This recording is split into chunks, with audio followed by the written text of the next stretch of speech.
he is my older brother. And I want to call him forward, but I want us to stand up. I want us to clap our hands, stamp our feet, and make some noise for Tafazwa Shakara Bandaka.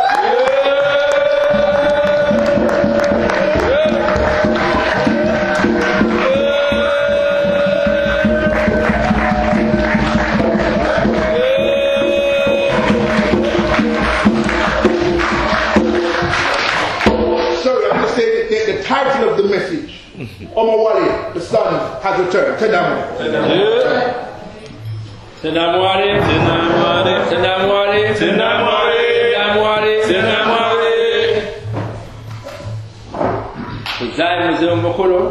Giving praises unto our great ancestors, Abibi Tumi, Abibi Fahodi, African liberation and African power for all African people. It is through self-inquiry that one succeeds in knowing the nature of self. The question exists because the answer exists.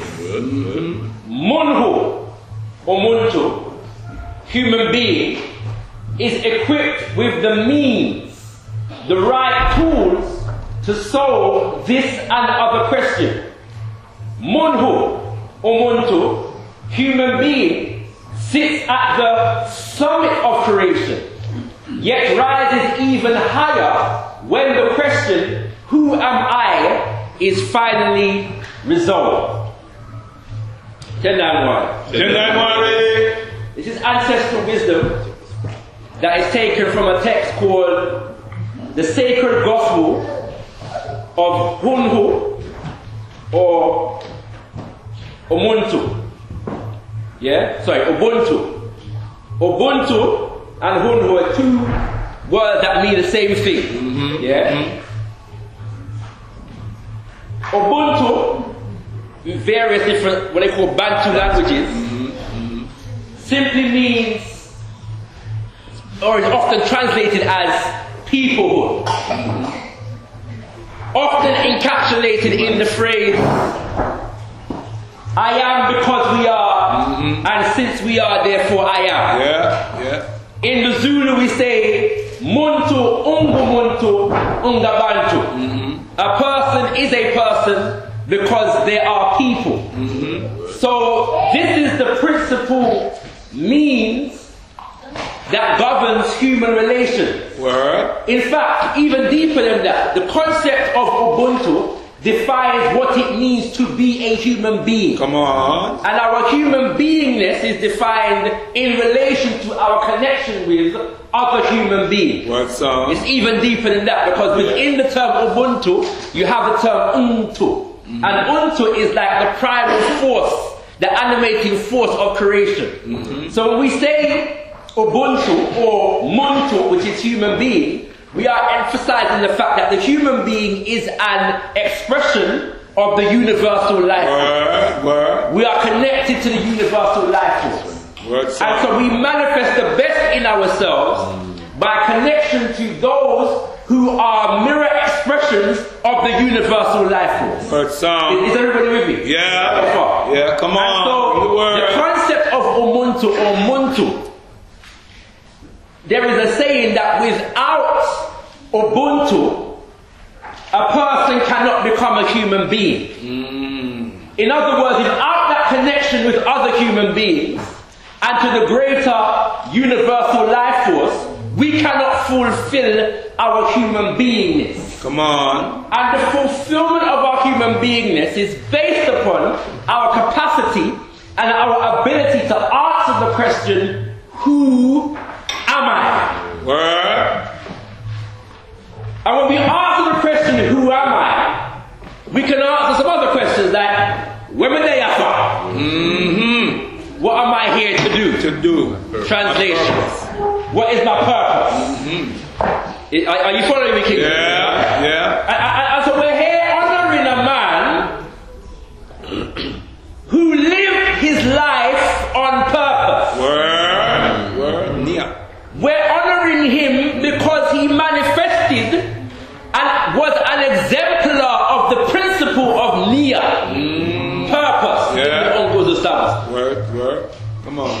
So it says here, and by the way, originally this is Hunku is the Shona version of the term Ubuntu.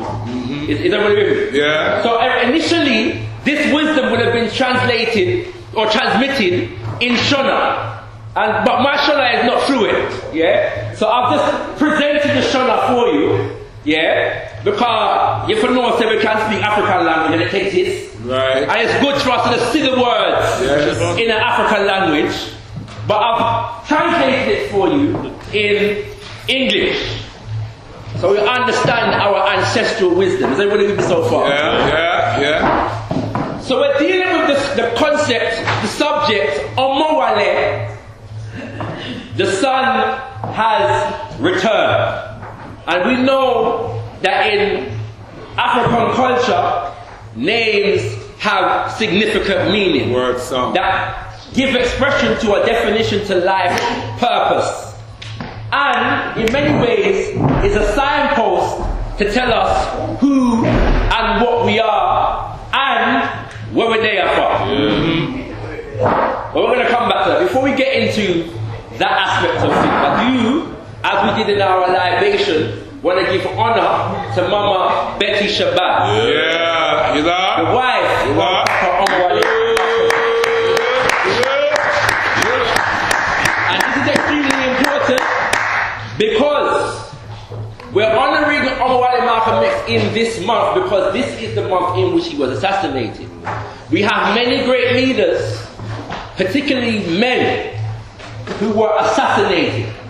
And many of them left behind families, wives, and children. And we often do not conceptualize the fact that our leaders were mothers and fathers, husbands and wives, sons and daughters, brothers and sisters. When they are taken from us, they leave behind families who have to now live with the trauma of the loss of that leader. Word song. And so it is extremely important for us to remember our Mama Betty Shabazz. It's extremely important for us to remember that OMOWALE Malcolm X was a father Word song. and a husband. And he played the role of a father and a husband whilst being a leader of an internationally growing world African liberation movement. So we have this image here because we want us to know that the man is doing the work next to his wife.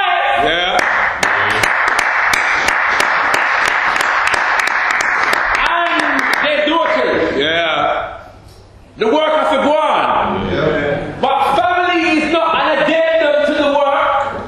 It's not separate from the work. Come on. Family is part of the work. So the work has gone and the family demo. You following me? We often don't see images of our leaders with their family. Very important. These are 5 of the 6 daughters of OMOWALE Malcolm X and Mama Betty Shabazz. Can we hail them, please?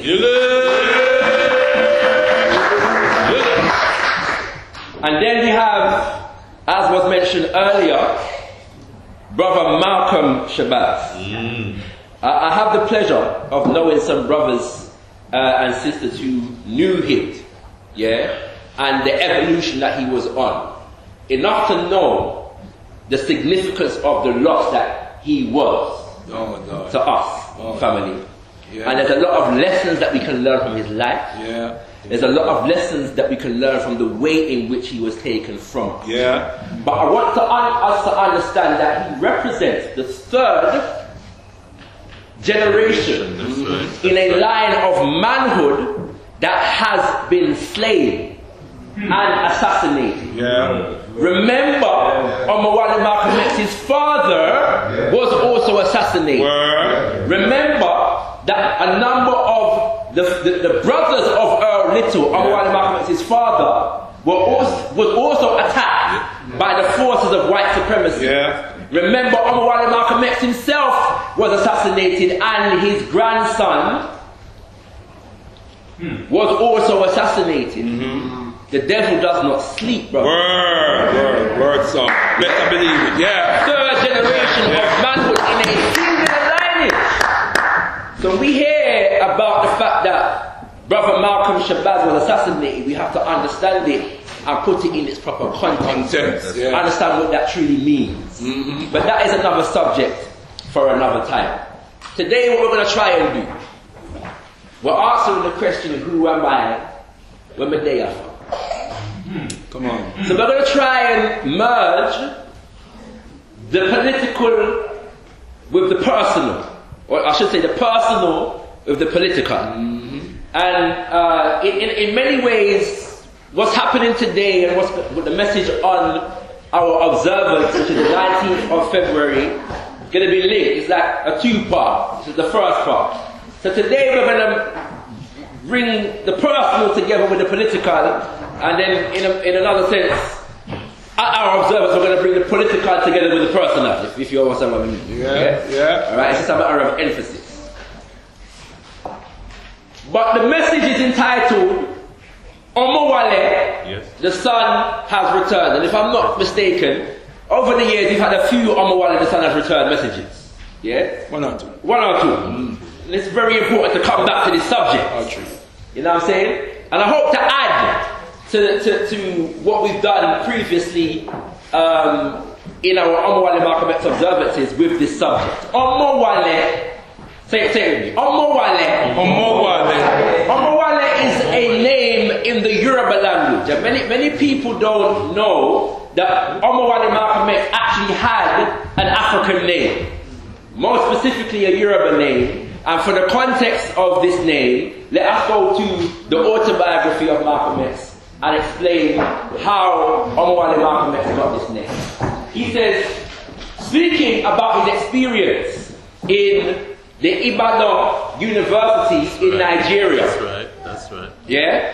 He was speaking at an occasion that was hosted by the Muslim Students Association. Very important. Yeah, we often miss that out. But the event was being hosted by the Muslim Students Association at the Ibadan University. OMOWALE Malcolm X goes to Nigeria already. Many people don't know that he already goes to Nigeria. In fact, when he was in the Nation of Islam, he was already using the name Malik Shabazz. This is not a name that he got after he went to Mecca. When he was in the Nation of Islam, he was already named Malik Shabazz. Yeah. Interesting enough, you know what the name Malik means? It denotes things like kingship, sovereignty. Yeah? Sovereign leader, that kind of vibration. Alright? And so he goes to Nigeria at this occasion hosted by the Muslim Students Association. He says, afterwards in the Students' Union, I was plied with questions and I was made an honorary member of the Nigerian Muslim Student Society. Right here in my wallet is my card, Alhaji Malcolm X, registration number M138. With the membership I was given a new name, OMOWALE. It means in the Yoruba language, the son who has come home. I meant it when I told them I had never received a more treasured honor. Come on.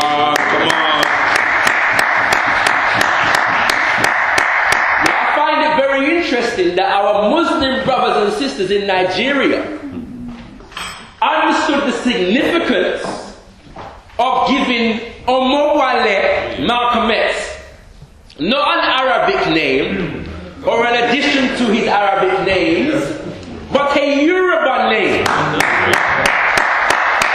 I feel they did more understand something when they say OMOWALE.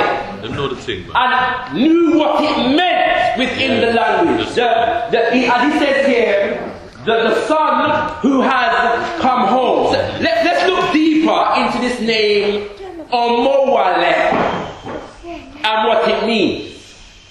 Yeah? Now, Omo technically doesn't mean son. It means child. Omo is not gender specific. That's right. So it can mean son or it can mean daughter. You following me? Yeah, so really, OMOWALE is the child who has come home, and if it's a son or a daughter, is dependent upon who have the name OMOWALE. You following me? Yeah. Alright? And then in the Yoruba language, wa is come, yeah, to arrive. Wa. Yes? And then le is, the name is a contraction, alright? So le is ile, which is home or house, place. Yeah, the founding city of the Yoruba people is Ile-Ife, for example. Ile meaning the place, abode. Is that what you mean? Yeah. But let's go a bit deeper. One of my favorite channels on YouTube is called Yoruba Lessons with Aderonke. Yeah, a sister by the name of Aderonke does Yoruba lessons. But what I love about her channel is that when you watch her, you're not going to get how to say hello, and how to say goodbye, and how to say my name is, and how to say my age is, and where we live. She, through her explanations, you are going to receive an understanding of the consciousness of our Yoruba ancestors and the culture of the Yoruba people. For example, one of her series that she has is called In and of Itself, where she goes into the meaning of Yoruba words in and of themselves. What that means is, oftentimes when you translate a word in Yoruba or many other African languages into English, because translation is about approximate meaning and not exact meaning, you're often going to get a meaning that doesn't do justice to the deeper meaning in the Yoruba. You follow me? Yeah. That the translation from Yoruba to English loses something. So that you're not learning about the consciousness of our Yoruba ancestors in the construction of the language itself. Word. So she breaks it down for us. Yeah? For example, Iya, meaning, or often translated as mother, doesn't just mean mother. The word gives expression to the function of a mother within the culture. Oba doesn't mean king. The word gives expression to the function of the sovereign leader within the nation. So Omo does not mean child. It's translated as child. Yeah? If you're looking for the approximate meaning in English, it would be child. But within the Yoruba language, it has a deeper meaning. And she teaches that Omo, or the words, or words such as this, nouns in general, tell us what the person is, or what they are, what should be done with them, and what they can do. The term answers these three questions. Are you with me? Yeah. We're going at it now. Yeah? Omo. What does Omo mean? The root term in Omo is mo. Yes? Which is a verb. Mo means to build or to mold. Are you with me? Yeah. The O makes the verb a noun. It's the noun maker. Alright? So the one who is. Yeah? So, Omo, literally speaking, or in and of itself, means the one who is built or molded. Yes? Yeah. The one who builds or molds. The one who builds or molds, I should say, and the one who builds or molds. Is that what you mean? Yeah. So this is an instruction, in the term Omo, is an instruction to those who have children, as well as children ourselves. That the people who have children have a responsibility to build and mold. To understand that the child is built with the capacity, or born with the capacity to be shaped and molded. And then, whilst being shaped and molded, that child has the capacity to shape and mold and must fulfill the purpose of shaping and molding. Word. That is OMOWALE, the son who has returned. Come on. Powerful. Come on. Are you with me? Yeah. We're going to come back to this in a second. But in honoring OMOWALE Malcolm X, and in defining the term Omo, let us honor the people that were primarily responsible for shaping and molding and building him.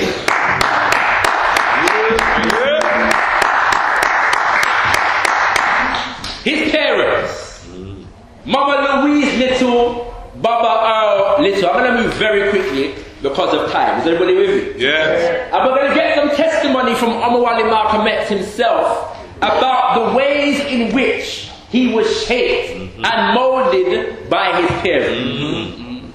Taken from the autobiography of Malcolm X, he said, one of the reasons that I have always felt my father favored me was, to the best of my remembrance, is it was only me that he sometimes took with him to the Garvey UNIA meetings, which he held quietly in different people's homes. Yeah? There were never more than a few people at any one time. 20 at the most. But that was a lot. Packed into someone's living room, I noticed how different they were acting. Different from when Papa Earl Little was preaching in church. Yeah? Although sometimes they were the same people who jumped and shouted in church. But in these meetings, both they and my father were more intense, more intelligent, and down to earth. It made me feel the same way. Papa Earl was an unrepentant guardian. Word. Member of the UNIA, who built branches and preached Garvey anywhere we go. In other words, particularly in the United States of America. He was responsible for the political education of the children. So Sunday, church. Saturday was mosaic. The family gather and you're going to learn about some Marcus Garvey and some African liberation talk. Come on. To the extent that the children grew up so proud of being African. One of Malcolm X's oldest brother retells a story, Wilfred is his name, whereby he was in school and the teacher got them all to sing the Star-Spangled Banner, the national anthem of the United States of America. And Brother Wilfred, who is the oldest, I received the Moore's Garveyite teaching, said, well, we have an anthem too. Who is we? African. Yeah, we don't have that kind of anthem. Come on. We have an anthem too. So the teacher said, what's it called? Wilfred said, the Universal Ethiopian Anthem. So the teacher said, could you sing it for us, please? So Wilfred got up.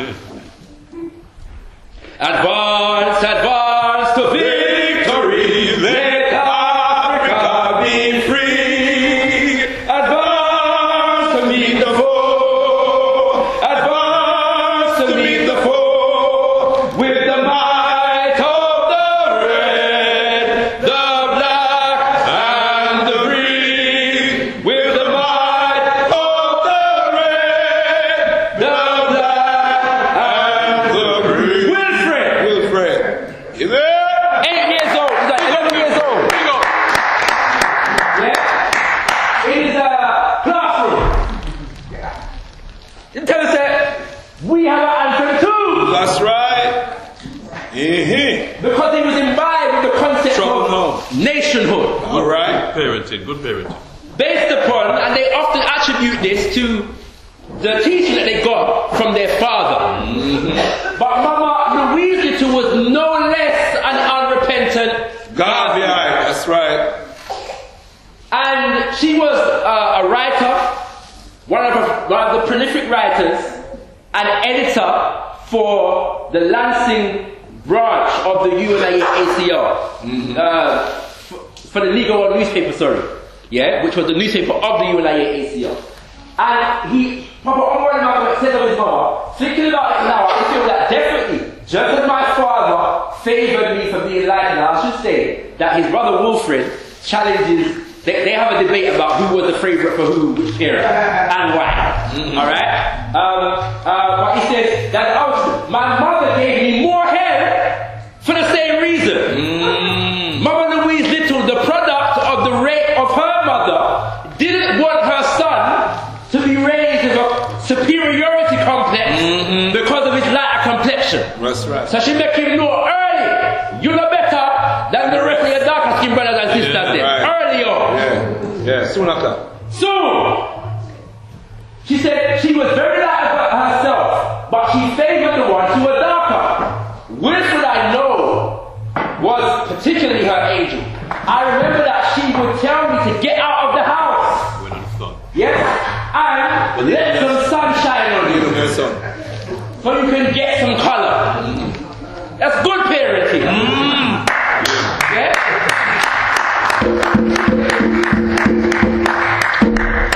She went out of her way never to let me become afflicted with a sense of colour superiority. I am sure that she treated me this way partly because of how she came to be like herself.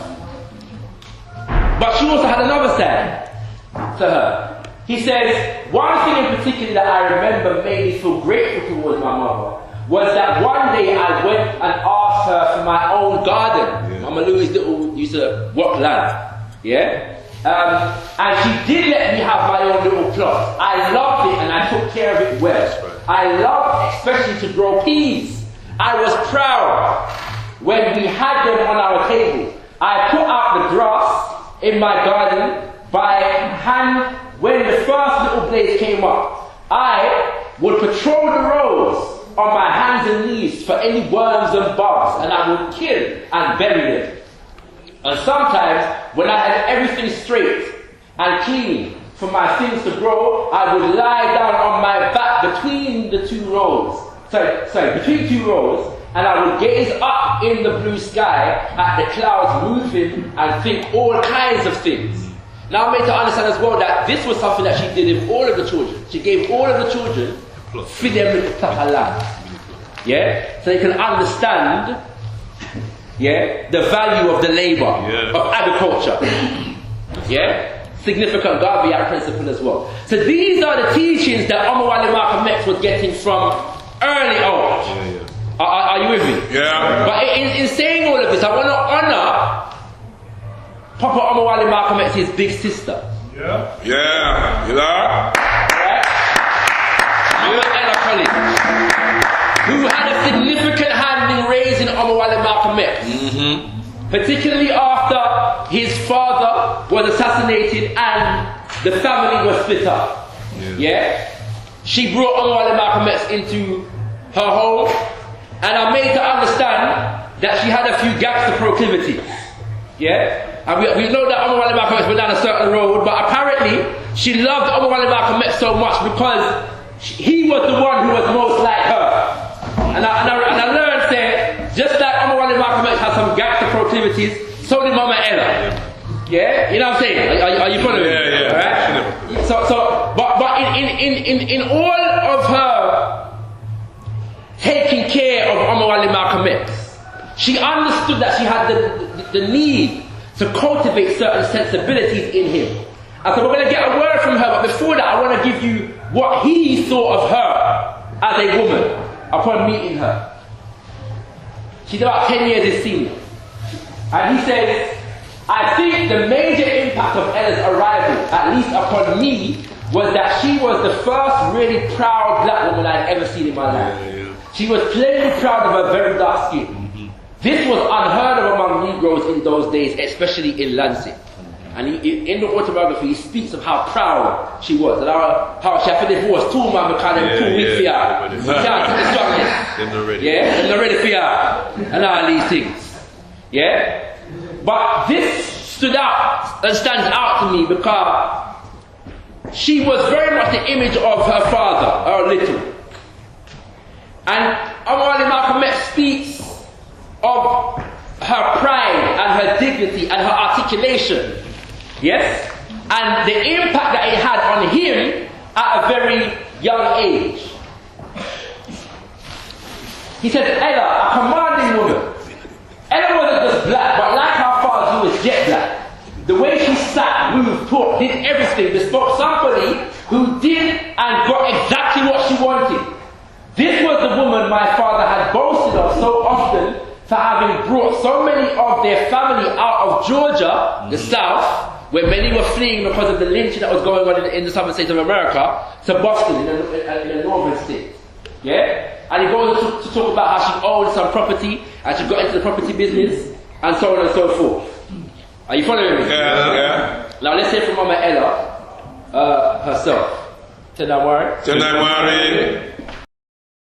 Malcolm lived with me from 12 until he went to prison. I had a chance to discipline Malcolm in prison.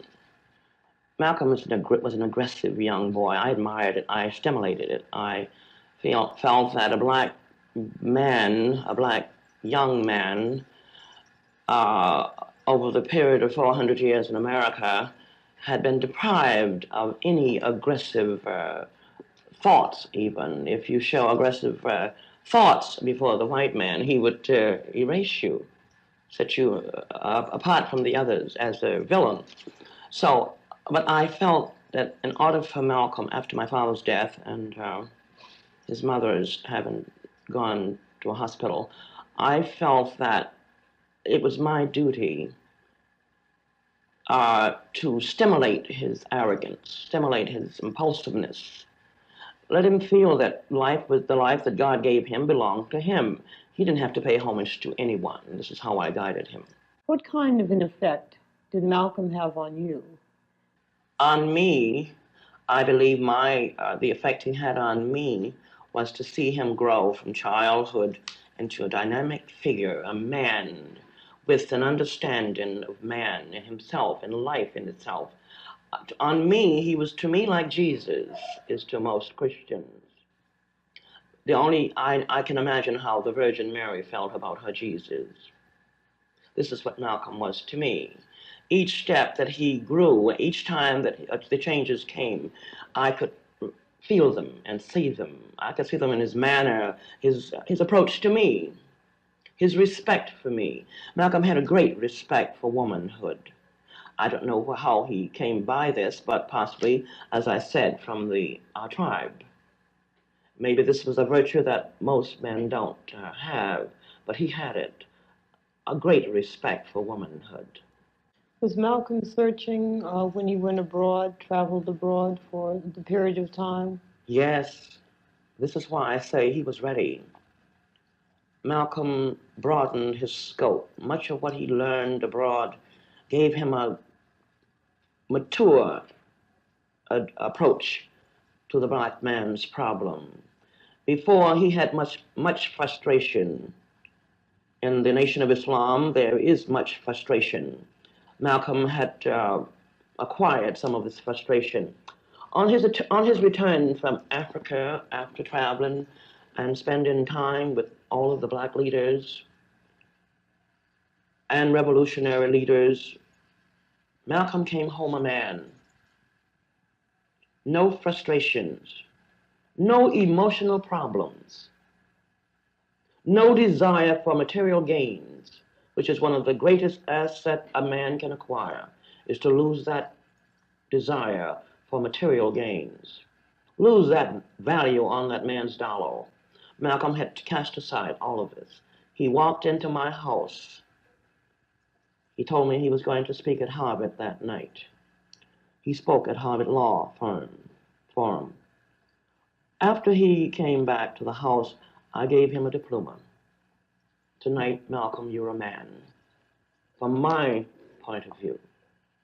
He said, I traveled hard, didn't I? I said, yes, you did, but you made it. You're a man. Yeah, Lord.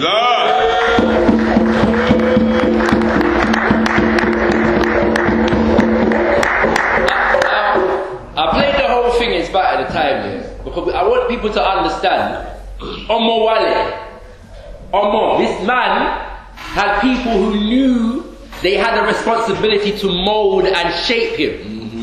Everything that she said she cultivated, his confidence. She affirmed his manhood.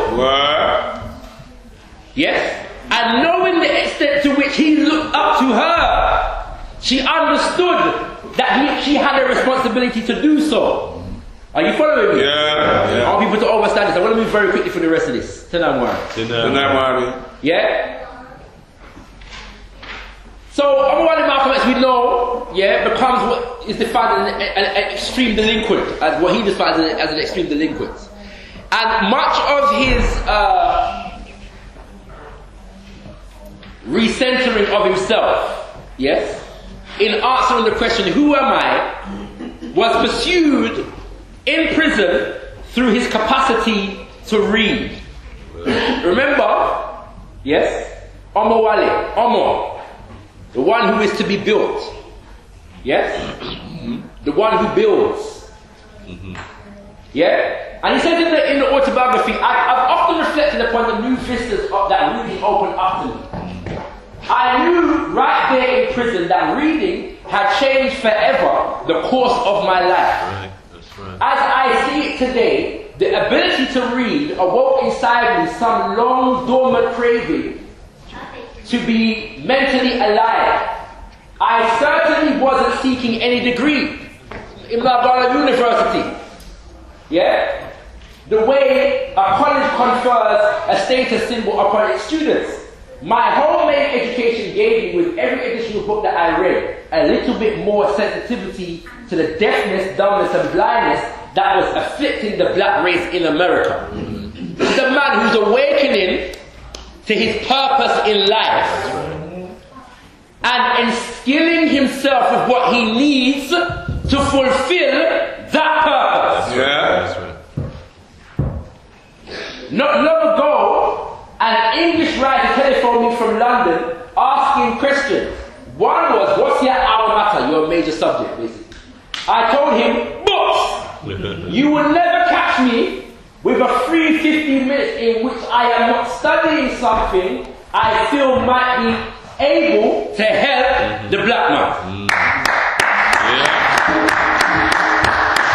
Papa Garvey said he must read 4 times a day. Spirit of Garvey. And I read that and said, Papa Garvey, we have a 4-year-old son that can't go out. 4 hours a day. Now go out. At the same time, the point is clear. Alright? In terms of the purpose of reading. But you're not reading for reading's sake. You're reading for the purpose of being able to assist and free and liberate our people. So we see here the personal development of the man in acquiring knowledge, but put towards a particular purpose. And just to give you an example of what he was reading. Let me go to the next one. He said, those original white Christian traders sent into China millions of pounds of opium. By 1839, so many of the Chinese were addicts. And this is in the chapter Saved, I believe, in the autobiography. And he details in significant detail everything when did I read. From Plato and Aristotle to history. And he spends particular time on the history. And he says, by 1839, so many Chinese were addicts that China's desperate government destroyed 20,000 chests of opium. The first opium war was promptly declared by the white man. Imagine declaring war upon someone who objects to being narcotized. The Chinese were severely beaten with Chinese invented gunpowder. The white man take with them gunpowder and beat them. The Treaty of Nanking made China. The Treaty of Nanking made China pay the British white man for the destroyed opium forced upon China's major ports to British trade, forced China to abandon Hong Kong, fixed China's import tariffs so low that cheap British articles soon flooded in, maiming Chinese industrial development. OMOWALE is breaking it down. What he was reading, yes, at the time while he was in prison. After a second opium war, the Tientsin treaties legalized the ravaging opium trade, legalized a British, French, American control. What did he say? British, French, American control of China's customs. China tried delaying that treaty's ratification. Peking was looted and burned. Him going in history of India same way. So what he's learning, Papa Garvey said, read and study carefully the historic character of the white man. The white man.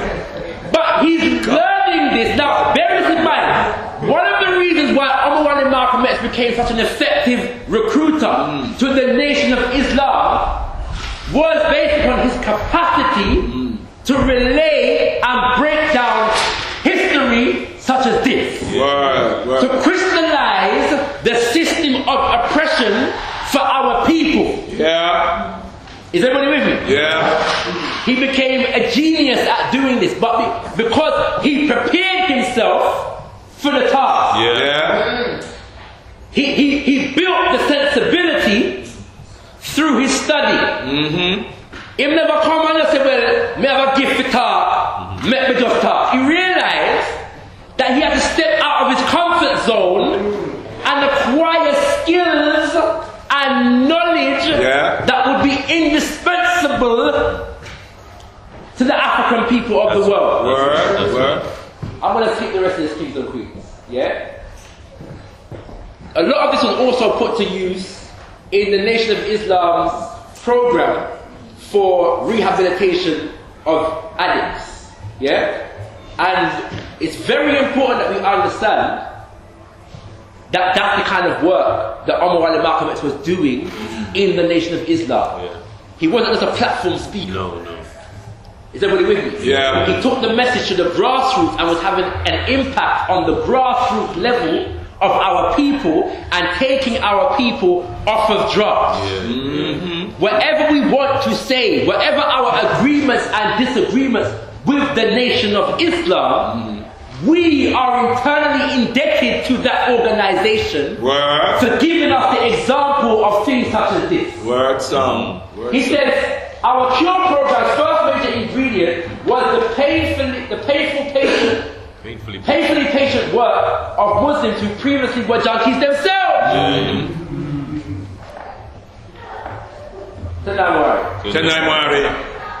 He describes their 6-stage program, for getting the addict off drugs. The addict first was brought to admit to himself that he was an addict.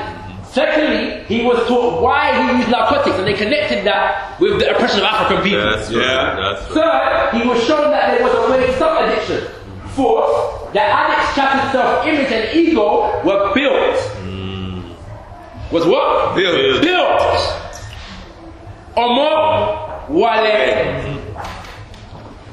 Up until the addict realized that he had within the self-power to end his addiction. Fifth, the addict voluntarily underwent a cold turkey break with drugs. And sixth, finally cured, now the ex-addict completes the cycle. Not by going to live a good life and getting a good job. The cycle is complete. Give him back. By fishing up other addicts whom he knows and supervising their salvaging. Is everybody following? Yeah. When we get into OMOWALE and the challenge of African power, we're going to be breaking down how all of this culminates into the program of the OAAU. We're not going to go into that today. You have to come on the 19th of February to get the rest of that. Alright. Are you following me? Alright? However, let's bring us back to this concept of Omo. When I was meditating on delivering this message, one of the things that came to my mind is the ancestral wisdom that children are returned ancestors. Mm-hmm. Yeah. That's the cycle of life. Yeah? So when our elders become ancestors, they become our children. This blew my mind. I know this already, but you know sometimes when you're thinking about something and it gives you a deeper and a new insight in something that you already know. When our elders become ancestors, they become our children. Yeah. Omo, the one who is built, molded, the one who builds, the one who builds, molds, the one who builds and molds. So effectively, brothers and sisters, when we say OMOWALE, what this name emphasizes to us is the fact that OMOWALE is our father, he's our spiritual father. Good. But in being our ancestor, he becomes our child. Mm-hmm. So what? We were molded by the example of OMOWALE Malcolm X. I certainly was. Hearing him speak, reading his words, learning of the work that he did, molded and shaped me. Yeah. Now I inherit the teaching. I am responsible for molding and shaping the fulfillment of the mission of the man. Work song. Especially because we're honoring him because he paid the ultimate price. And gave the ultimate sacrifice. Word song. The legacy of OMOWALE Malcolm X is my child.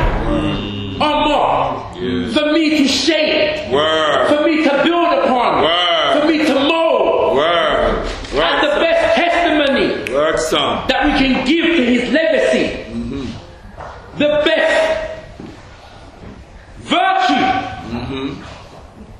that we can do to honor the sacrifice that he made for us is to take that legacy and to build it and to mold it. Word song. We can't do that if we're not clear about what it was.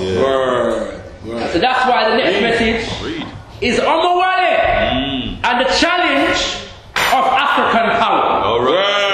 Because that's what he was trying to do. And with that, brothers and sisters, I'll leave it there because I'm over time. I give thanks for your listening ears. Tenamwa.